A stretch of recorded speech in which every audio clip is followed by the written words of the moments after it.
힘들었던 코로나 시기를 견뎌내고 이제 좀 숨통이 트이나 했는데 국내외로 어려운 상황이 겹쳐 서민들이 힘든 시간이 되었네요. 그래도 끝이 보이지 않던 코로나 시기를 견뎌내고 일상을 되찾은 것처럼 지금의 힘든 시기도 얼마 되지 않아 끝이 날 것이라 생각됩니다. 사람 인생도 이와 비슷한 것 같아요. 힘들었던 순간을 버티고 견디다 보면 언젠가는 좋은 날이 찾아온다는 거죠. 제 인생이 딱 그랬습니다. 긴 시간 다른 꿈 없이 살던 제가 지금은 한없이 행복한 시간을 보내고 있어요. 그래서 이 힘들고 지치기만 한 세상에 제 이야기를 듣고 위안이 되시는 분이 있길 바라며 가족들과 함께 사연을 보내봅니다. 저는 결혼에 실패를 한 여자였어요. 부모님이 소개시켜준 남자와 몇 번의 만남 후 결혼을 하게 되었던 저는 평범한 여자의 삶을 살게 될 줄 알았습니다. 욕심이 많은 사람도 아니었고 그렇다고 많은 행복을 바라던 사람도 아니었죠. 저와 같이 지내는 가족들과 평범한 날들을 보내며 좋은 날이든 힘든 날이든 같이 함께 할 수 있는 걸로 만족하는 사람이었어요. 누가 들어도 정말 욕심 없다고 할 저에게 그런 소박한 행복조차 이루어지지 않았습니다. 밖에서 열심히 일을 하고 있다고 믿은 남편은 다른 여자와 외도를 저지르고 있었고 그런 모습을 보고 눈이 뒤집혔던 저는 상간녀를 잡고 늘어지게 되었죠.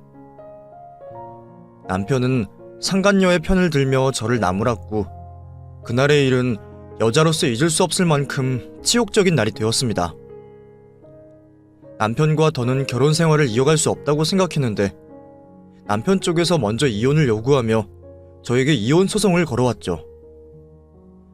가정주부였던 저에게는 돈이 없었고 가부장적인 친정에서는 이혼 소송을 당한 저를 동네 부끄럽다며 지원을 일체 해주지 않았어요. 가진 것은 없었지만 제 딸의 양육권만이라도 지키려고 주변 사람들에게 돈을 빌려가며 소송을 벌였죠. 누구보다 아이를 사랑하고 잘 키울 자신이 있었지만 세상은 냉정했습니다. 겉으로 보여지는 것으로 판단을 내렸고 저에게 잘못이 없음에도 딸에 대한 양육권을 빼앗기게 되었죠. 하지만 아이를 다시 데려올 방법이 있었습니다. 제 상황이 좋아지기만 한다면 다시 한번 딸아이에 대한 양육권 분쟁을 시작할 수 있다고 들었어요. 그 희망 하나로 정말 이악 물고 일을 하게 되었죠. 낮에는 식당에서 설거지 일을 하며 생활했고 밤에는 목욕탕 청소를 하며 정말 눈부치기 무섭게 일어나 일을 했어요. 몸은 피곤했지만 그래도 아이와 같이 할 생각을 꿈꾸며 하루하루를 버텨냈죠. 그러다 식당에 자주 오셔 식사를 하시던 한 아주머니께서 저를 불러냈습니다. 저보고 식모일을 하지 않겠냐며 제안을 하신 거예요. 남의 집 일하는 게 대우가 좋지 않다는 말을 들어 거절을 하려고 했는데 부잣집 식모일이라 돈을 많이 준다고 했습니다. 거기다 의식주 모두가 해결되는 일이라고 하니 솔깃할 수밖에 없었죠. 그 정도 돈이면 딸아이에게 매달 선물 정도는 부담 갖지 않고 해줄 수 있을 것 같았습니다. 저는 아주머니를 따라 나서게 되었고 생전 처음 보는 부잣집으로 들어가 생활을 하게 되었어요.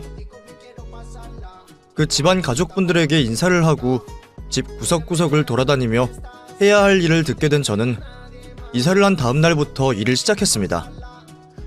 사장님과 사모님 그리고 제 딸아이와 비슷한 나이 또래의 따님까지 총 3식구였던 그 집안은 동화에 나올 것 같은 이상적인 모습을 하고 있었습니다.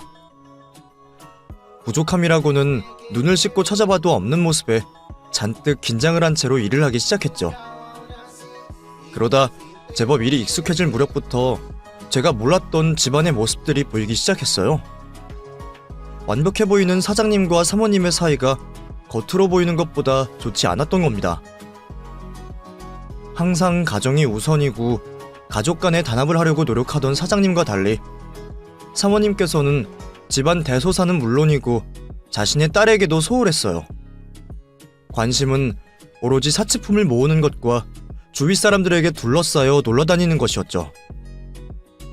다른 건 다 눈 감고 모른 척할 수 있었는데 아직 엄마의 손길과 관심이 한참 필요한 나이의 아가씨가 마음에 걸렸습니다. 친모가 맞는가 싶을 정도로 딸에게 차가운 모습의 사모님 때문이었죠. 그런 아가씨를 보면 제 딸의 모습이 겹쳐 보였고 제가 사모님을 대신하여 애정을 쏟아주게 되었어요.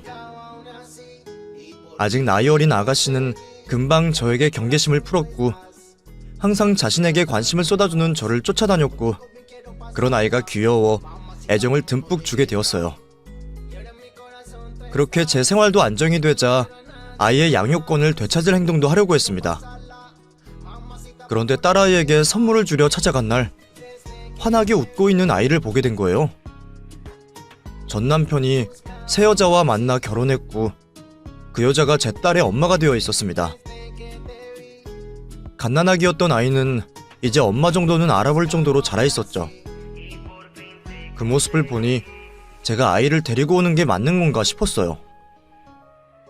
작은 방에서 식모일을 하는 엄마 밑에서 자라는 것보다 평범한 부모가 있는 집에서 자라는 게 아이에게 더 넓은 미래의 선택지를 줄 거라고 생각한 거죠. 잘 지내고 있는 아이에게 제가 나타난다면 혼란만 줄 뿐이었어요. 저는 아이가 아무것도 모르고 밝게 자라길 바라며 뒤돌아섰습니다. 그 뒤로 몇 년 동안 제 딸아이 생각에 손수건을 매일 눈물로 적셨어요. 아이에 대한 그리움이 커질수록 그 마음을 달래고자 사모님의 관심밖에 있는 아가씨를 정성을 다해 돌봤죠. 아이들은 정말 눈 깜짝할 사이에 자랐습니다.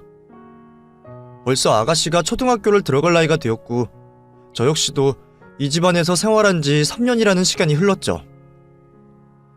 다행히 제가 온 뒤로 집안에 큰일은 없었습니다. 여전히 사장님과 사모님 사이가 다정하지 않았지만 그렇다고 다툼이 있지도 않았어요.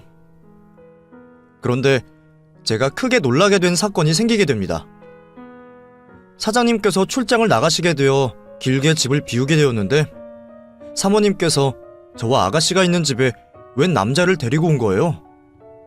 처음에는 사모님의 친척분이라고 생각했습니다. 그런데 그게 아니더라고요. 집으로 온 남자는 사모님이 만나고 있던 남자였어요. 불륜 관계였던 거죠. 기함을 할 수밖에 없었습니다. 이 세상에 다양한 생각을 가지고 있는 사람이 많다고 하지만 어떻게 자신이 살고 있는 집안에 불륜 상대를 데리고 올 생각을 할 수가 있겠어요? 말이 되지 않는 상황이었죠. 정말 겁도 없는 분이었어요.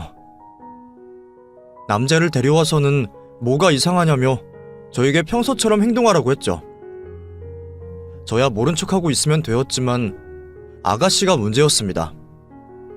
초등학생이면 이제 어른들의 일을 알만한 나이인데 이런 모습을 보여줄 수가 없었죠.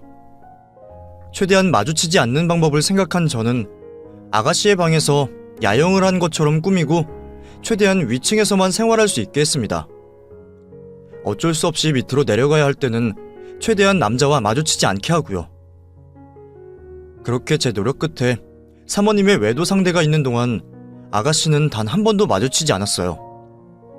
하지만 그 다음이 문제였습니다. 제가 본 상황을 사장님께 솔직히 말해야 할지 고민에 빠지게 된 거죠.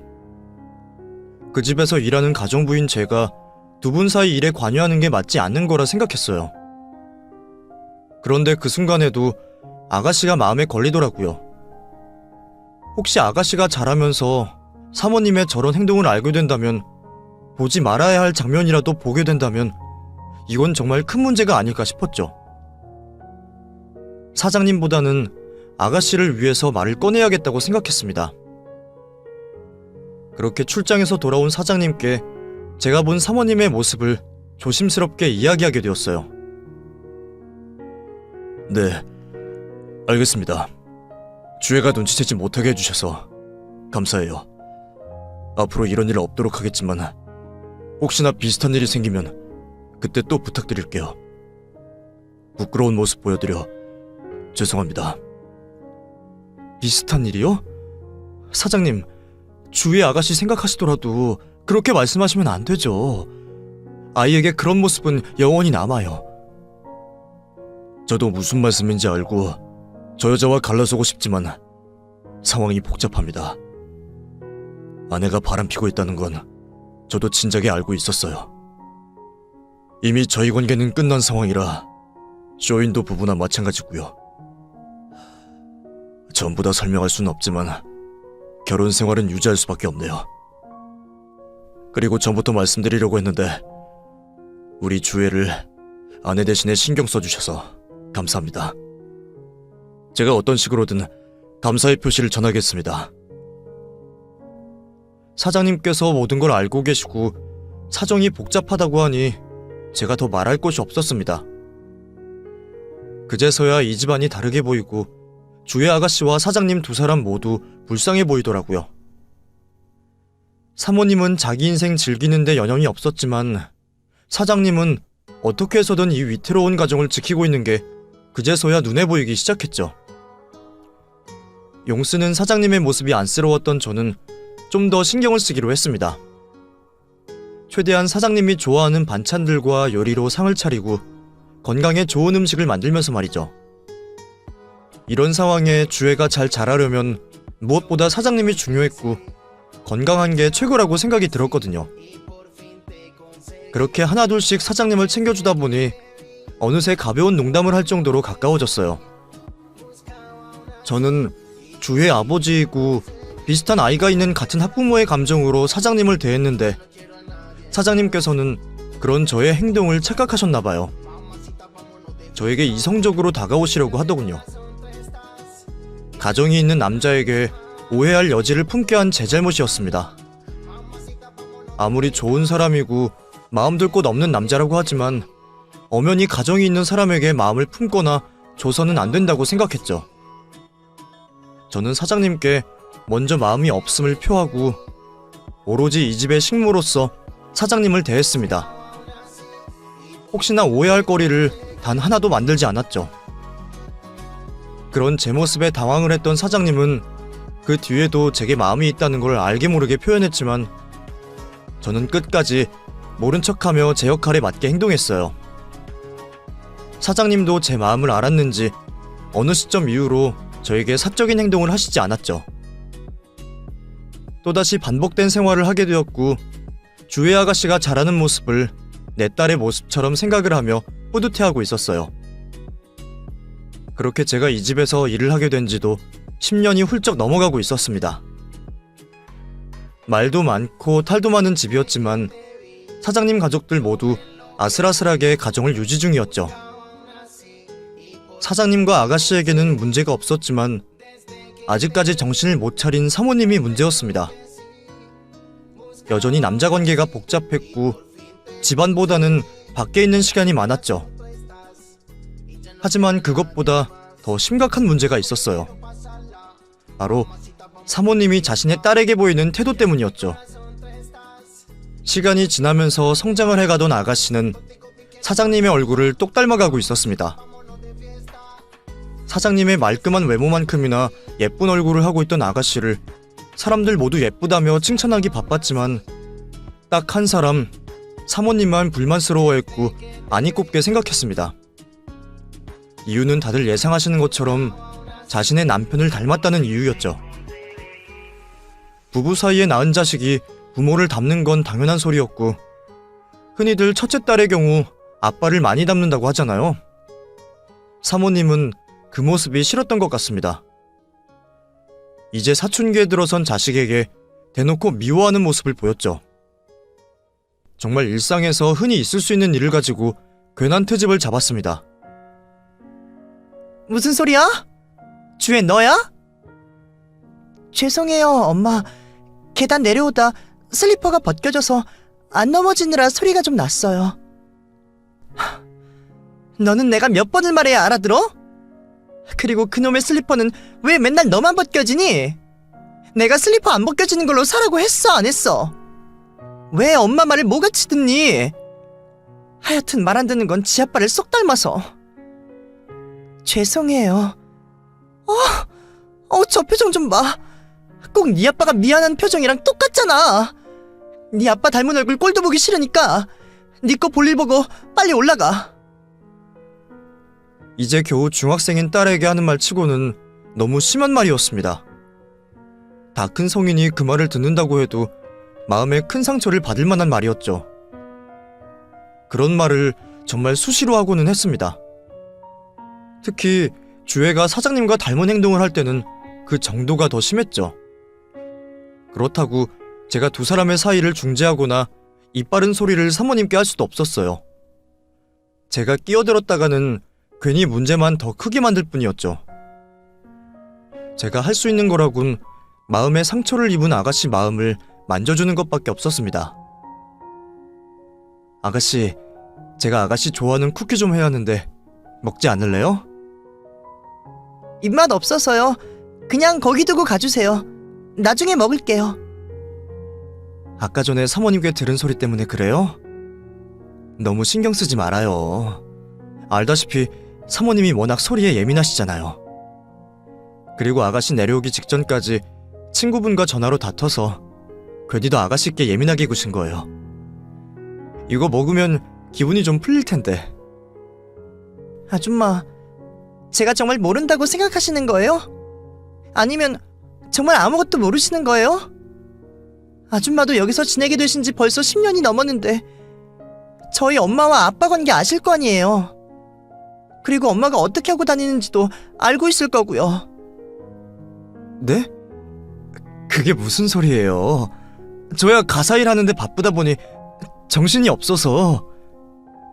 그런 분이 저희 아빠 신경 쓰지 않게 남자 만나고 온 엄마 뒤처리까지 해주세요? 저도 알아요. 엄마랑 아빠 사이 안 좋고 그 이유가 엄마 때문인 거. 그리고 엄마가 수시로 남자 바꾸면서 다니는 것도 알고요. 네?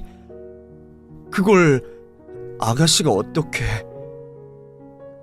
그래서 저도 엄마한테 큰 기대하지 않아요. 애초에 어릴 때부터 엄마 품에 안겨있지 않아서 그런지 애정도 많지 않고요.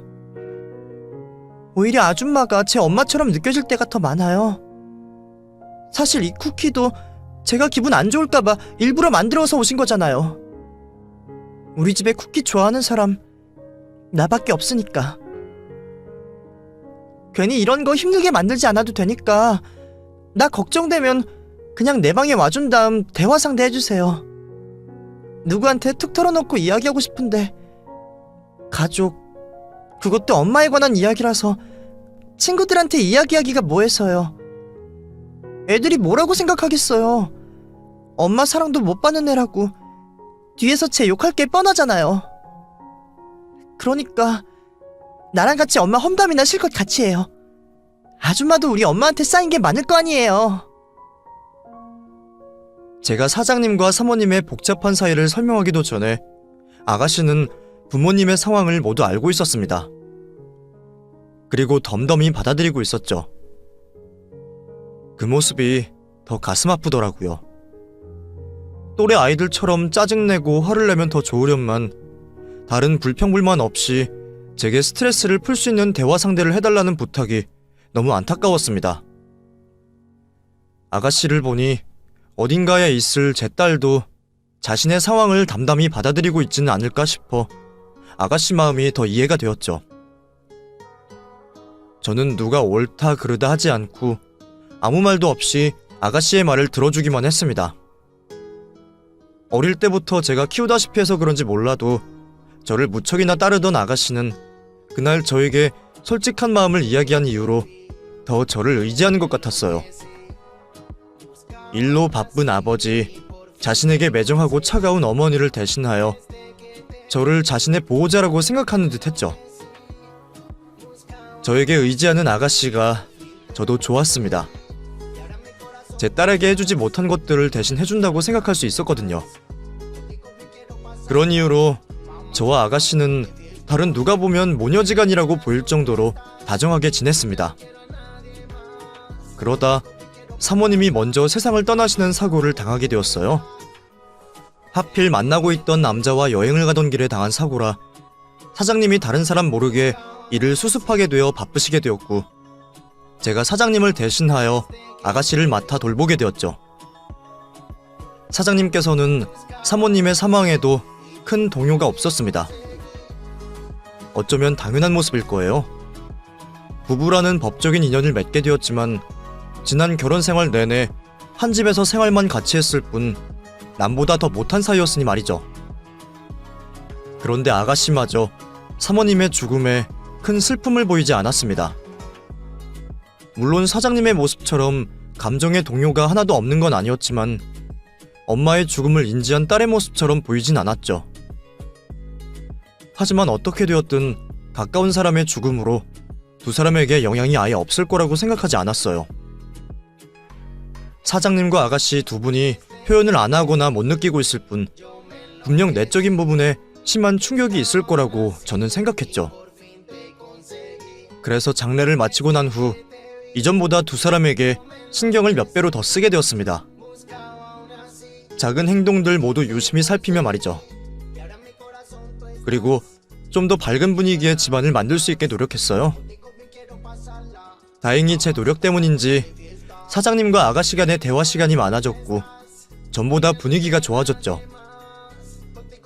그런데 사모님이 사라지자 사장님께서 전에도 표현하셨던 마음을 다시 한번 저에게 꺼내시기 시작했어요. 이번에도 저는 따님인 아가씨가 받을 충격을 생각하시라며 거절의 의사를 표했지만 전과는 달랐습니다. 이번에는 정말 끈질기게 저에게 구애를 했죠. 그간 가정부로서 공과 사를 구별해서 일을 하고 있다고 생각했는데 사모님을 잃은 사장님을 신경 쓰는 동안 제 마음이 움직였던 것 같습니다. 전과 달리 사장님에 대한 제 마음도 요동을 치더군요. 결국 아가씨에게는 비밀로 하고 우리는 만남을 갖기 시작했죠. 대신 공과 사를 확실히 하기로 했습니다. 아직은 아가씨에게 들킬 수가 없었으니 말이죠. 그래서 제가 가정부로 생활하는 집안에서는 일절 서로에 대한 마음을 표시하지 않기로 했어요. 처음 이성과 해보는 연애라 서투르고 어색했지만 행복했습니다. 이제껏 여자로서의 인생은 끝이 났다고 생각했는데 갑자기 찾아온 사랑으로 인해 세상 모든 것이 아름다웠죠. 제가 결정했던 공과 사는 점점 흐려지기 시작했고 가정부로서 집안일을 하고 있다 보면 제가 사장님의 아내, 아가씨의 엄마가 된 기분도 들었습니다. 행복한 상상에 젖어있던 중 몸에 이상한 변화가 찾아왔어요. 한 달 전까지만 해도 하던 생리가 멈춘 겁니다.